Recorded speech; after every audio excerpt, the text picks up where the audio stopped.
আলিয়া মাথা ঝাঁকালো, সম্মতি জানালো ইয়ানার কথায়। তারপর কিছুক্ষণ কথা বললো দুই বোনের মধ্যে।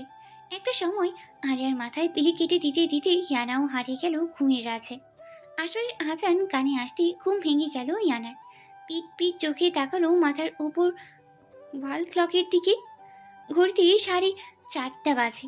জানলা থেকে বাইরে তাকাতে দেখলো আকাশটা বেশ ঘোর হয়ে আছে। পশ্চিম আকাশে জমেছে কালো মেঘের ভেলা। সময় নষ্ট না করে ইয়ানা উঠল, চটপট ওয়াশরুম থেকে উজু করে এসে নামাজে দাঁড়ালো। তারপর কোরআন তেলাওয়াত। আলিয়া এখনো ঘুমিয়ে আচ্ছন্ন। নামাজের জন্য তাকে ডেকে বিফল হলো ইয়ানা। ফিনকে খাবার দিল। মিয়াও আওয়াজ শুনে বারান্দায় উকি দিতেই দেখলো মিশিকে। তাকে কোলে তুলে নিজেকে গুছিয়ে নিচে আসলো ইয়ানা। ইয়াসমিন বেগম, মিসেস আসফিয়া, ইসরাত বেগম সবাই ড্রয়িং রুমের সোফায় বসেই আছেন। ইব্রাহিম সাহেব আর আফতাব মিয়া গিয়েছেন মসজিদ। একেবারে মাগরিবের নামাজের পরেই আসবেন তারা। ইয়ানা সবার উদ্দেশ্যেই বলল, চাকরি। ইসরাত বেগম মঞ্জুরি দিলেন, সাথে এটাও বললেন, 10 বার হাত ধুবি, এই বিড়ালের ছোঁয়া তোর হাতে। আসফিয়া বেগম ইয়ানার উদ্দেশ্যে বলল, তুই বস, আমি করছি। শাড়ি পরে গ্যাসের ধারে যাওয়ার প্রয়োজন নেই, এমনিও রান্নাঘরে কিছু কাজ আছে। ইয়াসমিন বেগমও পিছিয়ে গেল তার। ইয়ানা দীর্ঘ শ্বাস ছাড়ল। সে জানতো এরকমটাই হবে। মিশিকে কোলে নিয়ে বসলো সোফায়। ইসরাত বেগম তাসবিহ গুনতে গুনতে ইয়ানার উদ্দেশ্যে বলল, রিফাত কই? দেখছি না যে। নার্সিংহোমে গেছেন দাদি। কখন আসবে? বললো তো সন্ধ্যায় ফিরে আসবে। ইয়ানার উত্তরে ভীষণ অসন্তুষ্ট হন ইসরাত বেগম। মুখভঙ্গি বদলায় তার। আজকালকার মেয়ে মানুষদের সাথে নিজের কালের বউ ঝি বেশ পার্থক্য লক্ষ্য করলেন তিনি। তাসবির ওপর চলমান আঙ্গুল থেমে গেল। বেশ দৃঢ়ভাবে বললেন, স্বামীর প্রতি এত উদাসীনতা ভালো নয় মেয়ে। রিফাত কোথায় যাচ্ছে না যাচ্ছে তার পূর্ণ খেয়াল রাখা উচিত। এমনিতেও স্বামীর অধিকার তুই এখনও রিফাতকে দিসনি, তা ভালোই বুঝছি আমি। পুরুষ মানুষের ভালোবাসা হলো গুপ্ত খাজনা, যে মেয়ে পায় সে ভাগ্যবতী। ইসরাত বেগমের কথায় ইয়ানার চোখ বড় বড় করে তাকায় তার দিকে। মুখটা কেঁপে উঠে তার। ইয়ানা নিজেকে সামলে ওঠার আগে ইসরাত বেগম আবারও বললেন, রিফাতের বয়স দেখ, প্রায় 30 ছুঁই। এই বয়সে সবাই বাবা হতে চায়, তুই কি না? শুনে রাখ, পুরুষ মানুষেরা জীবনে 2 নারীকে বেশি প্রাধান্য দেয়। এক তার জন্মদাত্রী, আর দ্বিতীয় তার সন্তানের জননী। ইয়ানার শরীর শিউরে উঠল। মনটা আনচান করছে তার। মাথার অবাঞ্ছিত ভাবনা চিন্তারা বাড়িয়ে দিচ্ছে জুড়ে সরে। তবে কি রিফাত তাকে এখনো মেনে নেয়নি? না না, কী সব ভাবছে ইয়ানা। ইয়ানা ঘন নিঃশ্বাস ছাড়ে, কোনো কথা বলতে পারে না। সব কিছু কেমন দলা পাকি আটকে পড়ছে গলার মাঝে। বিবর্ণ মুখোদয় নিয়ে চুপচাপ সোফা ছেড়ে উঠে গেল ইয়ানা। নিজের রুমে গিয়ে ব্যালকনি দিয়ে দাঁড়ালো। মোচড় দিয়ে উঠল অন্তর। নিজের অজান্তে চোখ থেকে গড়িয়ে পড়ল এক ফোঁটা বাড়িকণা। সংসার জীবন নিয়ে ইয়ানার ধারণা কম, কিন্তু স্বামী স্ত্রীর মাঝে সম্পর্ক নিয়ে তার ধারণা স্বল্প নয়। মাগরিবের আজান শোনা গেল চারিদিক থেকে। সময় নষ্ট না করে উজু সেরে নামাজে দাঁড়ালো। মনোজাত করলো লম্বা সময় ধরে। আশা, আকাঙ্ক্ষা, কষ্ট সব কটাই মিলিয়ে ধরলো আল্লাহর কাছে। বিছানায় বসে নিজের হাফ বোরখা হিজাব খুলতেই খুলতেই দেখলো আলিয়া আলছেমি ভঙ্গিমে। উঠে বসে ট্যাপ ট্যাপ করে তাকালো আলিয়া। মেয়েটার চোখ মুখ ঘুমে চোটে ফুলে গেছে। আলিয়া ইয়ানার দিকে তাকিয়ে বলল, এখন সকাল না সন্ধ্যা আপি। ইয়ানা আলিয়ার কথায় অবাক না হয়ে পারল না। মানে এত ঘুমিয়েছে সে যে সকাল সন্ধ্যার পার্থক্য করতেই পারছে না এই মেয়ে। এখন সন্ধ্যা আলুর বাচ্চা, ওঠ এবার যা ফ্রেশ হো। আল্লাহ, সন্ধ্যা হয়ে গেছে। আমি পড়তে বসবো, না হলে সব ভুলে যাব। আলিয়া এক প্রকার লাফ দিয়ে নামলো বিছানা থেকে। কিছুক্ষণ পর ফ্রেশ হয়ে দৌড়ে নিজের রুমে চলে যায়। ইয়ানা দীর্ঘশ্বাস ছেড়ে ফোন হাতে নিল। দোনা মোনায় ভাবছে রিফাতকে একটা কল করবে কি করবে না। অবশেষে কাপা হাতে ডায়াল করলো রিফাতের নম্বর। ধুকপুক করছে ইয়ানার পক্ষ। অধীর ব্যাকুল মন শিথিল হলো না। রিফাত ফোন রিসিভ করেনি। ইয়ানা ঠোঁট পাকিয়ে নিজেকে সান্ত্বনা দেওয়ার চেষ্টা করে। নিজে নিজেই বলল, হয়তো ব্যস্ত। প্রবাহিত হলো ঘন্টার পর ঘন্টা। ঘড়ির কাঁটা বাধাহীন স্রোতের মতো আপন গতিতে ছুটে চলেছে। আকাশের গুমোট ভাবটা এখন কেটে গেছে অনেকটাই। মাঝে মধ্যেই মেঘের ফেলার অন্ত থেকে উকি দিচ্ছে পূর্ণ শুভ্রচাঁদ। হাওয়া চলছে বেসামাল। ঘড়ির কাঁটা 10টা ছুঁই ছুঁই। রিফাত এখনও বাড়ি ফেরেনি। খাবার টেবিলে সকলেই প্রায় ইয়ানার কাছ থেকেই জানতে চেয়েছে রিফাতের ফেরার সময়, কিন্তু ইয়ানা নির্বাক। উত্তরে কি বলবে বুঝেই আসছে না তার। অল্প করে রাতের খাবার খেয়ে রুমে চলে এসেছে সে। ফাঁকা রুমে বিষণ্ণতাপূর্ণ মনোভাব নিয়ে বড় ব্যালকনির এক কোণায় চুপচাপ বসে আছে ইয়ানা। উদাসীনতায় ভুগছে সে। রাতের খাবার সেরে রুমে এসে মোবাইল চেক করতেই দেখে 9টা 15 দিকে রিফাতের মোবাইল থেকে একটা মেসেজ এসেছিল। ইয়ানা দ্রুত মেসেজ খুলে পড়তেই মুখটা চুপসে যায়। রিফাত ব্যস্ত বনু, আমি আহিল। সে বলল তোমায় যেন বলে দিই রিফাতের ফিরতে দেরি হবে, কেউ যেন তার জন্য অপেক্ষা না করে। মলিন চোখে তাকিয়ে আছে আকাশপানে। চাঁদের স্নিগ্ধ শোভন আলোক ছোঁয়া ইয়ানার বিমর্ষ চেহারায়। 2 হাঁটু ছড়িয়ে আকাশ কুসুম কল্পনা করতে ব্যস্ত সে। ক্ষণে ক্ষণে নিঃশ্বাস নিচ্ছে। চারিপাশ শূন্যতায় ভরপুর। এরকম পরিবেশে ইয়ানা ভয় পায়, কিন্তু আজ কি হলো তার? নিজেকে বিলীন করে দিচ্ছে এই শূন্যতার মাঝে। রুমে মৃদু আলো জ্বলতে দেখি রিফাত বিছানায় দিকে তাকালো। সঙ্গে সঙ্গে কপালে ভাঁজ পড়ল তার। বিছানা খালি। মেয়েটা কোথায়? আজকাল নিজের রুমে দরজা খুলেই ইয়ানাকে চোখে হারানোর এক অভ্যাস তৈরি হয়েছে রিফাতের মাঝে। ইয়ানা হয়তো তার রুমে। কথাটি ভেবে রুম ত্যাগ করার আগে চোখ গেল ব্যালকনি থেকে। ইয়ানার শাড়ির আঁচলের কিছু অংশ দেখে রিফাত অবাক হয়। প্রায় 11:15 ঘড়িতে মেয়েটা এই সময় ব্যালকনিতে কি করে? রিফাত ধীর পায়ে এগিয়ে গেল। ইয়ানাকে কুটিয়ে শুটি হয়ে বসে থাকতে দেখে রিফাত ধীর আওয়াজে তাকে ডাকলো, কিন্তু ইয়ানা কোনো সাড়া নেই। উপায় না পেয়ে রিফাত ছপ করে বসে পড়লো ইয়ানার দেহ ঘেঁষে। কারোর অবাঞ্ছিত আভাস পেয়ে ইয়ানা ঝট করে পাশে তাকালো। রিফাত তার দিকেই অনিমেষ চেয়ে আছে। কুচকানো শার্ট, উস্কো খাস্কো চুল, চশমার ফাঁকে গ্লান চক্ষুদয়। ইয়ানার চোখ এড়ালো না, তবুও মুখ ফুটেই কিছুই উচ্চারণ করলো না সে। রিফাতকে এক প্রকার উপেক্ষা করেই আবারও চাঁদ দেখায় মশগুল হলো। রিফাত ইয়ানার আচরণে ভ্রু কুঞ্চিত করলো। ততপর বিথিকা না পেয়ে নিজেই বলল, এইভাবে এখানে একা বসে আছো কেন? উত্তর নেই ইয়ানার। রিফাত আবারও বলল, ঘুমাওনি কেন এখনো? ইয়ানা এবার উঠিয়ে দাঁড়ালো।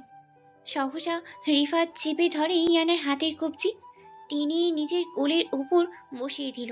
ইয়ানা তাকাচ্ছে না রিফাতের দিকে, নিজেকে ছাড়ানোর চেষ্টা করছে আর দৃষ্টি রেখেছে ফ্লোরে। রিফাত হাল গুছিয়ে ইয়ানার অবাধ্য চুল তার কানের পিছে গুঁজে দিল। কালে আলতো হাত বুলিয়ে বলল, ইগনোর করছেন মিসেস? রিফাত আর একটু দৃঢ়ভাবে ইয়ানাকে জড়িয়ে নেয় নিজের সাথে। ফিসফিসিয়ে বলল, আপনি চাইলে আমি আপন পদ্ধতিতে আপনার আচরণে বদল ঘটাতে পারি। ঘটাবো? ইয়ানা নিজের অদম্য স্পৃহা বজায় রেখে চুপ থাকে। ভিতর থেকে তার সর্বাঙ্গ কেঁপে উঠছে। মানুষটা সান্নিধ্য এত ভয়ঙ্কর কেন? তাকে বারবার দগ্ধ করে যেন। ইয়ানা জোর করে নিজেকে চড়িয়ে নেয় রিফাতের কাছ থেকে। শাড়ির সামনে রুমে প্রবেশ করে ইয়ানা। রিফাতও আসে তার পিছে পিছে। ড্রেসিং টেবিলের সামনে দাঁড়িয়ে নিজের চুল বোঝাতে ব্যস্ত মেয়েটা। একবার চোখ উঠিয়ে আয়নায় রিফাতের প্রতিফলন দেখে আবারও নিজের কাছে ব্যস্ত হয়ে যায় ইয়ানা। রিফাত এদিক সেদিক তাকিয়ে রুদ্ধশ্বাস ছাড়ল। সেটা 2-3টা বোতাম খুলে ফেলে সে। চশমা খুলে বিছানায় ফেলে এগিয়ে যায় ইয়ানার দিকে। শান্ত শিষ্ট ভদ্র রিফাতের এবার নিজের লুকায়িত রূপ দেখায়। ধীর পায়ে হেঁটে ইয়ানার পিছনে দাঁড়ায়। সঙ্গোপনে শাড়ি ভেদ করে নিজের হাত ইয়ানার উন্মুক্ত উদরে রাখতেই ইয়ানা চেতনা ফেরে। ডগর ডগর চোখগুলো বড় আকার ধারণ করে। ধুকপুক করে ওঠে হৃদয়। ইয়ানাকে আরও বেশি বিস্মিত করে তুলতে রিফাত পদক্ষেপ বাড়ায়। মেয়েটা সিল্কি লম্বা চুল পিঠ থেকে সরিয়ে বাম কাঁধের সামনে রাখে। ততপর মাথা নাড়িয়ে নিজের খাড়া নাক কষতে আরম্ভ করে ইয়ানার ঘাড়ে। ভারী কি নিঃশ্বাস ফেলেছে ইয়ানা। দাঁতে দাঁত পিষে নিজের শাড়ির আঁচল খামচে ধরে। অবিরাম কাঁপে চলছে তার বদন। হঠাৎ করেই আচমকা রিফাতের এহেন কার্যকলাপে ইয়ানা বিমূঢ়, শিউরে উঠে সর্বাঙ্গ। মুহূর্তেই অনুভব করে নিজের কাঁধে কাঁধে রিফাতের মৃদু উষ্ঠ ছোঁয়া। টকবকিয়ে ওঠে ইয়ানার লহু, বুকের ওঠা নামা ক্রমশ বেড়েই চলেছে। রিফাতের কোনো প্রতিক্রিয়াই নেই, সে এক মনে ইয়ানাকেই মত্ত। এই চিচ্ছে কারো চুমু ইয়ানার ঘাড়ে কাঁধে। ইয়ানা নড়ে চড়ে উঠলে তাকে আরও গভীরভাবে নিজের সাথে চেপে ধরে, মিশিয়ে নিল নিজের প্রশস্ত বুকে ইয়ানার পিঠ। ইয়ানা এবার থরথর করে কাঁপতে লাগলো, কাপড়ের মতো নিঃশ্বাস নিচ্ছে সে। রিফাত এবার ইয়ানার উন্মুক্ত পিঠের কিছু অংশে নিজের নাক ঘষতে ঘষতে মৃদু স্বরে বলল, রাগের কারণ জানতে চাই। ইয়ানা চোখ বন্ধ করেছিল এতক্ষণ। যেই না রিফাত এর বলা কথা কানে এলো, অমনি চোখ খুলে তাকালো আয়নার দিকে। রিফাতের আচরণে লজ্জায় একাকার হয়ে গেছে সে, নিজেকে ছাড়িয়ে নিতে চাইছে, কোমরের চাপ অনুভব করে। রিফাত এবার চোখ তুলে আয়নার দিকে তাকিয়ে গম্ভীর স্বরে বলল, বৃথা চেষ্টা করো না ইয়ানা, যা জানতে চেয়েছে তা বলো। টালমাটাল ইয়ানা ছলাৎ ছলাৎ বুকে নিজেকে সামলায়, জিভ দিয়ে ঠোঁট পিছিয়ে কোনো রকম উচ্চারণ করলো, ফিরতে দেরি হলো কেন আপনার? বলেছিলেন সন্ধ্যায় ফিরবেন। রিফাত ভ্রু কুচকে ফেলল। এই সামান্য কারণে মেয়েটার এমন রাগ তার কাম্য নয়। রিফাত এবার ইয়ানাকে ঘুরিয়ে ঠেসে ধরে নিজের সাথে। মেয়েটার লাজুকতায় ভরপুর মুখশ্রীর পানে চেয়ে গভীর ভাবাগিপ নিয়ে আড়ালো। মিস করছিলে? ইয়ানা এবার চট করিয়ে তাকালো রিফাতের পানে। উত্তরে কিছুই মাথায় আসছে না তার। সে কি সত্যি রিফাতকে মিস করছিল, নাকি শুধুই রিফাতের কথার খেলাফের জন্য রাগ? চঞ্চল হৃদয় কুকড়ে উঠল, অক্ষি নোলানো। রিফাত এবার ইয়ানা চিবুক ধরে ওর মাথা তুলল, দৃষ্টি মেলালো। কথা বলবে চোখে চোখ রেখে, দৃষ্টি নামবে না। তুমি অপরাধী নাও। রিফাত হোসেনের চিত্ত আকুল করে তোলার ইন্দ্রজাল তুমি। হতভম্ব ইয়ানা সহসা অন্তরে মৃদু চাপ অনুভব করলো। লোকটা কি বললো তাকে? রিফাত জানে না। তার ছোট ছোট বাক্যে ইয়ানা ঘায়েল হয়। এতক্ষণে রিফাত ছাড়লো ইয়ানাকে। ইয়ানাও বুক ফুলিয়ে নিঃশ্বাস নিল। ফ্রেশ হতে হবে রিফাতকে। ওয়াশরুমের দরজা খুলে ভিতরে প্রবেশ করার আগেই রিফাতের ফোন বেজে উঠল। বেশ বিরক্ত হলো রিফাত। পকেট থেকে মোবাইল বের করে রিসিভ করে কানে দিয়ে কিছুক্ষণ হ্যাঁ আসছে বলেই ফোন কেটে দিল সে। ইয়ানাও এতক্ষণ রিফাতের দিকেই তাকিয়েছিল। সেটা শেষের আসছি কথাটি শুনেই বুকটা কেঁপে উঠল। রিফাত ফিরেছে 40 মিনিটও হয়নি। রিফাত নিরিবিলি চোখে ইয়ানার দিকে তাকিয়ে কিছু বলতে যাবে, তার আগেই ইয়ানা বলে উঠল, আবার যাবেন? আর্জেন্ট। না গেলে হবে না? না, যেতেই হবে। 15 মিনিটের কাজ। কথাটি বলিয়ে রিফাত নিজের খোলা শার্টের বোতাম গুলি লাগিয়ে দিল। চশমা পরে চুলের মাঝে হাত চালিয়ে ঠিক করে নিল। একজন চিকিৎসক রিফাত, কখন কোন সময় তার ডাক পড়ে বলা মুশকিল। তারপর নিজের নার্সিংহোমের হেড ডক্টর নিজে, রেসপন্সিবিলিটিস থেকে মুক্তি নেই সে। রুম থেকে বেরিয়ে যাওয়ার আগে ইয়ানা রিফাতের হাত ধরে ফেলল। রিফাত ঘুরে তাকালো। ইয়ানা তার দিকেই নজর সীমাবদ্ধ রেখেছে। কিছু বলবে? আমিও যাব। কিন্তু আমি যাব। এক প্রকার বাচ্চাদের মতো জেদ করে বসলো ইয়ানা। রিফাত কিছুক্ষণ চুপচাপ তাকিয়ে থাকলো মেয়েটার দিকে। সহসা রিফাত বিস্মিত হলো। ইয়ানা চঞ্চল কিন্তু একগুয়ে নয়। রিফাত বুদ্ধিমত্তা কাজে লাগালো, বুঝলো ইয়ানার এমন আচরণের পিছনে কারোর হাত আছে। আর সেই মানুষটা কে তা বুঝতে একটু অসুবিধে হলো না রিফাতের। ইয়ানার পিটপিট চোখ, উল্টানো ঠোঁট, করুণ আবেগী চেহারা রিফাতকে বেসামাল করে তুলতে সক্ষম। তার ওপর মেয়েটা শাড়ি পরে তার সামনেই দাঁড়িয়ে, আঁচলেরও ঠিক নেই। ইয়ানা ব্যস্ত নিজের জেদ পূরণের আশায়। এদিকে যে তার রূপে কেউ ছাড়খাড় হয়ে যাচ্ছে তাতে কোনো প্রকৃতি নেই তার। রিফাত উপায় না পেয়ে ইয়ানাকে নিজের দিকে টেনে ধরে, কণ্ঠে দৃঢ়তা বজায় রাখার চেষ্টা করে ধমক দেওয়া সুরে বলল, জেদ করো না ইয়ানা, আমি করবই। রাত বাড়ছে। মারুক। জবরদস্তি। হ্যাঁ তাই। আমার রাগাচ্ছ তুমি। বয়ে গেছে। আমি জেদ ধরলে বাঁচবে তুমি? মৃত্যু অনিবার্য। আপনার হাতের মাঝেই আমি জেদ ধরুন, মেরে ফেলুন। নিজের এক গুয়ে বজায় রাখতে ইয়ানা কি বলছে সে নিজেও জানে না। চোখে দৃষ্টি অনর। ইয়ানাকে এক নতুন ধর্মরূপ দেখে রিফাত হতবাক। নিজের জয়তেও যেন হার মানল ইয়ানার কাছে। আজ রিফাতের মনে হচ্ছে নিজের টক্করের পেয়েছে কাউকে। রিফাত বাঁকা হাসলো, ঝুঁকে গেল ইয়ানার সামনে, গাঢ় কণ্ঠে বলল, আমার উন্মাদনাকে আহ্বান জানিও না, তোমার সর্বস্ব দিয়েও থামাতে পারবে না। গাড়ির সিটে হেলান দিয়ে বসে আছে ইয়ানা। মুঠোফোনে সময় দেখাচ্ছে রাত 12:10। রিফাত নার্সিং হোমে ঢুকেছে অনেকক্ষণ। ইয়ানাকে গাড়িতে বসিয়েই সে ভিতরে ঢুকেছে। অবশ্য ইয়ানারও খুব একটা ভিতরে যাওয়ার মন ছিল না। ধীরে ধীরে রাস্তাঘাট সুনসান হয়ে আসছে, মানবশূন্য পরিবেশ বাড়ছে। আকাশের পূর্ণ শুভ্র চাঁদও লুকাচ্ছে বৃহৎ পক্ষের আড়ালে। শরীর ছমছম করে উঠল ইয়ানার। এমনিতেও নিজের করা আচরণে মারাত্মক লজ্জিত ইয়ানা। তখন যে আর কি হয়েছিল তা সে নিজেও জানে না। হাসার পথে সারা রাস্তা ইয়ানা চুপ ছিল, নজর ফিরিয়েও তাকায়নি তার পাশেই বসা পুরুষটির দিকে। কিন্তু অনুভব করতে পারছিল রিফাত এর কোনা চোখের চাহনি। তখন করা রিফাতের স্পর্শের কথা মাথায় আসতেই ইয়ানা ঝাঁকুনি খেল। বিভোরে নিজের শরীর আঁচল খামচে ধরল। আবারও চোখ উঠিয়ে আশেপাশেই তাকালো। একটা মানুষও তার চোখে পড়ছে না। দূরে দাঁড়ানো বেশ অনেকগুলি কুকুর দেখল ইয়ানা। গলা শুকিয়ে আসছে তার। কেমন গা চমকানো পরিবেশ। প্রায় আধা ঘন্টা পর নার্সিং হোম থেকে বেরিয়ে এলো রিফাত। কিছু রিপোর্ট চেক করে নার্সদের ডিটেলস বুঝিয়ে হাজির হলো সে। সময় ব্যয় না করে গাড়ির ড্রাইভিং সিটেই বসলো। দরজা লাগানো ধারাম শব্দে চমকে উঠল ইয়ানা। বুকে হাত রেখে সজোরে নিঃশ্বাস ফেলছে সে। রিফাত ভ্রু কুচকে বলল, ভয় পেয়েছ? না না, মানে কিছুটা। কিছুটা না, অনেকটাই। কপাল ঘামছে কেন? ইয়ানা ঝটপট শাড়ির আঁচল দিয়ে পুরো মুখমণ্ডল মুছে ফেললো মুহূর্তে। রিফাত সবটাই পরখ করলো। ভয়ে জর্জরিত ইয়ানার মাসুম চেহারা দেখে রিফাত মনে মনে প্রশান্তি অনুভব করছে। সিটে পিঠ ঠেকিয়ে দিয়ে মাথা রাখলো, চোখ বন্ধ করে গভীর নিঃশ্বাস ফেললো। সত্যিই সে ক্লান্ত। তারপর গম্ভীর স্বরে বলল, রাত বাড়ার সাথে সাথে নিরীহ প্রাণীরা অনেক কিছু দেখতে পায়, যা মনুষ্য দৃষ্টির বাইরে। তাই দেখো, দূরের কুকুরগুলো কেমন চিৎকার করছে। ইয়ানা চোখ বড় করে তাকালো রিফাতের দিকে, ততপর দূরে তাকালো। সত্যি অনেকগুলি কুকুর একে অপরের সাথে লাগাই করে চিৎকার করে ডেকে উঠেছে। কিন্তু অবুঝ ইয়ানা রিফাতের কথায় বিশ্বাসী হয়ে ঠোঁট ফুলিয়ে বলল, কি দেখতে পায় তারা? রিফাত ঝোঁক করে গাড়ির বাতি নিভিয়ে দিতেই ইয়ানা কেঁপে ওঠে। নিজেকে গুটিয়ে নিয়ে যায় রিফাতের কাছে।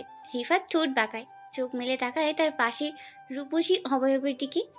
মেয়েটার কি জাদু জানে? মাঝে মাঝে এই প্রশ্ন হার্ট সার্জন রিফাত হোসেনের মাথায় আসে। তার জীবনের মোড় ঘুরিয়ে দিয়েছে এই মেয়ে। জীবনের প্রথমবার নিজের সিদ্ধান্তের খেলাফ হয়েছে শুধু এই রহস্যময়ী কন্যার জন্য। কি আছে অপরিপক্ক মেয়েটার মাঝে? হাতে গোনা 10 বছরের ছোট এই মেয়ে যে এখনো অসম্পূর্ণ নিরীহ। এই যে এই মুহূর্তে ভয়ে কেমন ছিটিয়ে এসেছে রিফাতের কাছে। চোখে মুখে আতঙ্ক ছড়িয়ে পড়েছে। রিফাত শুধুই দেখল ত্রাসে ঘামছে ইয়ানার গলা কাঁধ, যা জড়িয়ে রাখা শাড়ির আঁচড়ে ফাঁক দিয়ে খুব সহজেই লক্ষ্য করতে পারছে। অস্থির লাগছে রিফাতের। সময় ব্যয় না করে ঝটফট পেঁচানো শাড়ির আঁচল ছড়িয়ে দিল সে। পকেট থেকে রুমাল বের করে মুছে দিতে লাগলো ইয়ানার ঘামার্ত উন্মুক্ত স্থান। ইয়ানা ঘাবড়িয়ে গেল, লজ্জা পেল বিশাল। কিন্তু তা স্থায়ী হলোই না বেশিক্ষণ। রিফাত শান্ত কণ্ঠে বলল, আল্লাহর ইবাদতের জন্য মানুষ ছাড়াও আরো একটা মাখলুক আছে। তারা কি ইয়ানা? ইয়ানা দাঁতে দাঁত পিষে ভারী কি নিঃশ্বাস ফেলছে। থরথর করে কাঁপছে বদন। ইয়ানা চোখ বন্ধ করে আঁকড়ে ধরল রিফাতের পেশিবহুল বাহু। মিনমিনে কণ্ঠে বলল, বাড়ি ফিরে চলুন, আমি বাড়ি যাব। আমি তো রিফাত নই ইয়ানা। ব্যাস, আসমান থেকে পড়লো ইয়ানা। হু হু করে কেঁদে উঠল এবার। ছোট্ট হাতের ধারালো নখ দাবিয়ে দিল রিফাতের হাতের পিঠে। ততপর ঝাপটা দিয়ে সরিয়ে গেল। হাত পা গুটিয়ে নিজের সিটের একদম কোণ ঘেঁষে বসলো। ভয় চোটেই হুঁশ হারিয়েছে সে। কান্নার শব্দে মুখরিত হলো পরিবেশ। সিটের সাথে মিশে গেছে ইয়ানার ছোট্ট শরীর। চোখ মিলিয়ে তাকাচ্ছে না পর্যন্ত না। রিফাত কোনো কথাই বলল না, শুধুই দেখলো ইয়ানার দেওয়া ক্ষতর দিকে। জ্বালা অনুভব করছে। সাদা পাতলা চামড়ায় গভীর নখের দাগ, লাল হয়ে গেছে। কিন্তু সব কিছু ভুলে মনে প্রাণে উপভোগ করছে সে ইয়ানাকে। পিঠ ফিটে হাসি আসছে তার। কিছুটা হাসলো, কিন্তু শব্দহীন।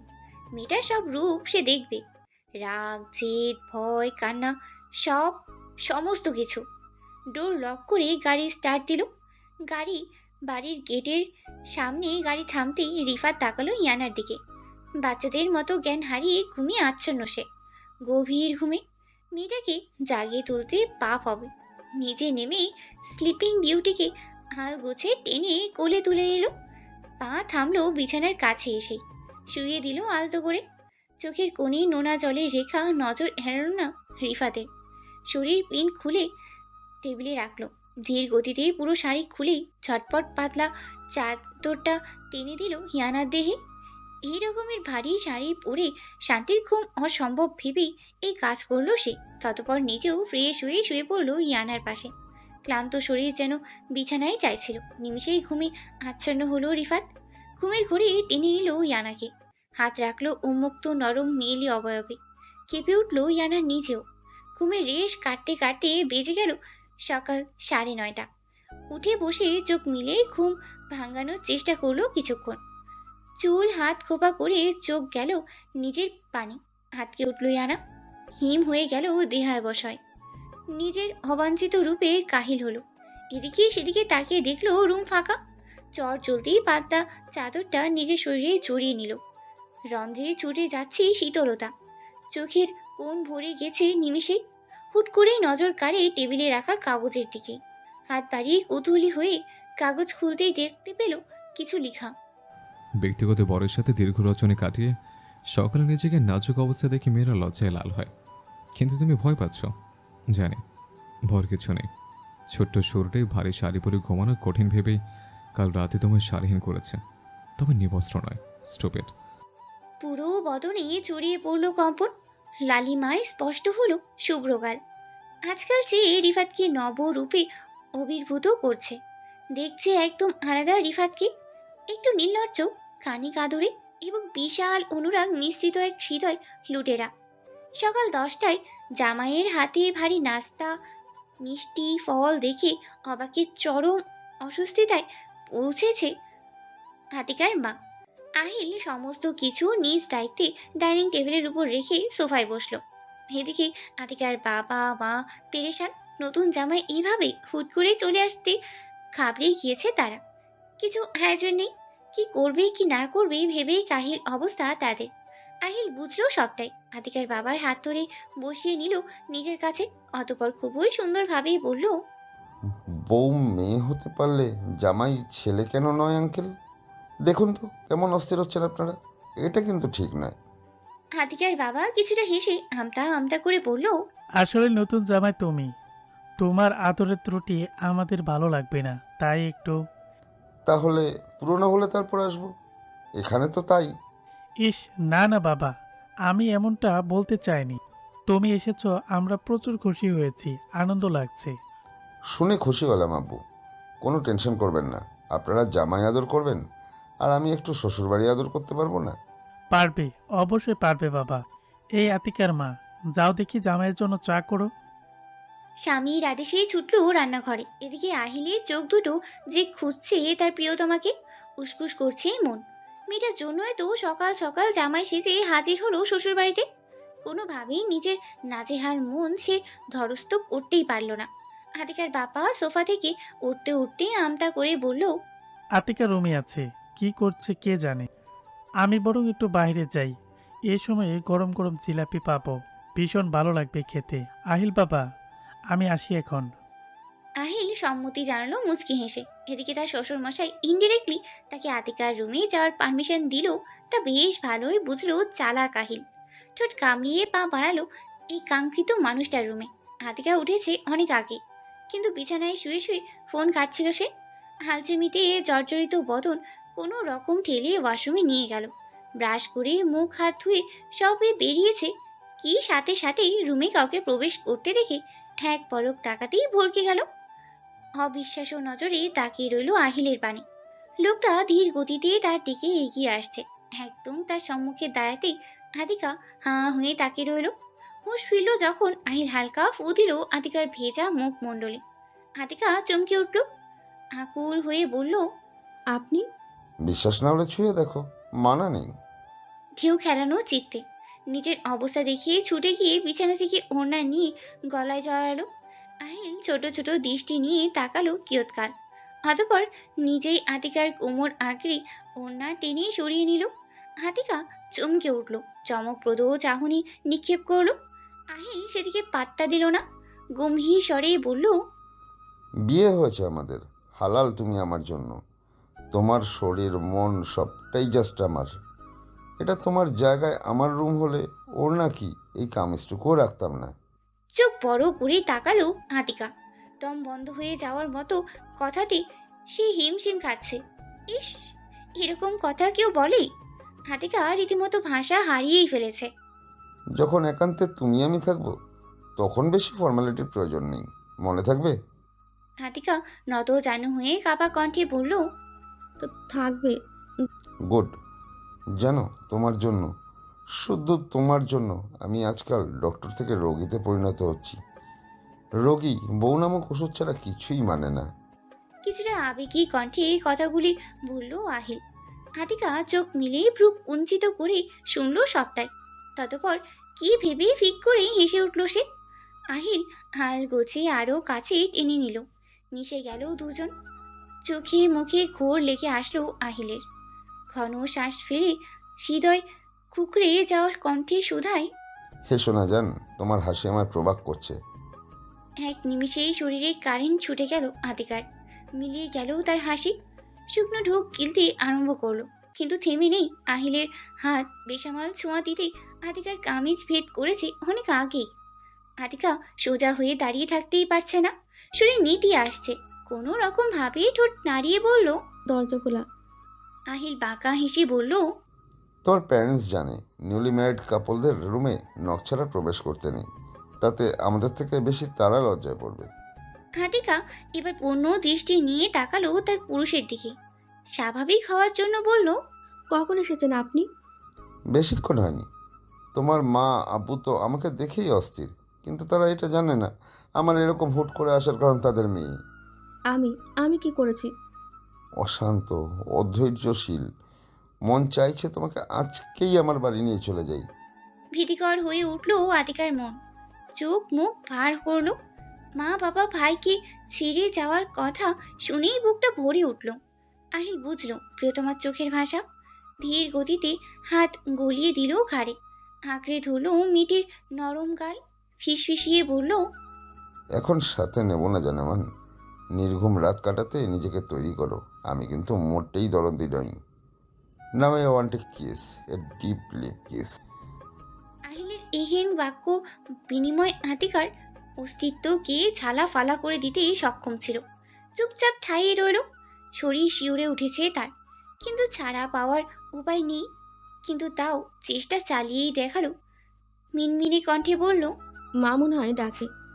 আহিল ধরতে পারল মেয়ের চালাকি। এক ঝটকায় আটকাকে লাগিয়ে ধরল দেয়ালের সাথে। দৃষ্টি শীতল, কাঁধে নাক নামিয়ে নাক ঘষতে ঘষতে মৃদু স্বরে বলল, no no way miss, don't be so smart. ভুল করলে। তুমি দিলে সময় অপচয় কম হতো। এবার আমার থামানোর অযথা চেষ্টা করো না। এক রহমায় মিলল চার অধর। উম্মাদের মতো চলছে আহিলের ওষ্ঠজোড়া। কাহিল অবস্থা আতিকার, মাতোয়ারা ছোঁয়ায় স্থির নিঃশ্বাস নিচ্ছে সে। কোমরে চাপ অনুভব করছে বিশাল। অমৃত সুধা পানি ব্যস্ত আপন পুরুষকে বাধা দিতে পারছে না আতিকা। পুরুষালী হাতের বাধাহীন স্পর্শ দেহের আনাচে কানাচে ছড়িয়ে পড়েছে। মেয়েলি অবয়বে মজে থাকা আহিল কোনো বারণ মানলই না। ব্যথায় কুকিয়ে অস্পষ্ট শব্দ করল আতিকা। চোখ খিচে বন্ধ করে নিজেকে সংযত রাখতে মরিয়া হয়ে পড়েছে সে। আহিল বুঝল তার রুক্ষ ছোঁয়ায় ব্যথিত তার প্রিয়তমা। ঘন শ্বাস ফেলে জড়িয়ে ধরল তার বুকের মাঝে। এবার আমায় থামানোর অযথা চেষ্টা করো না।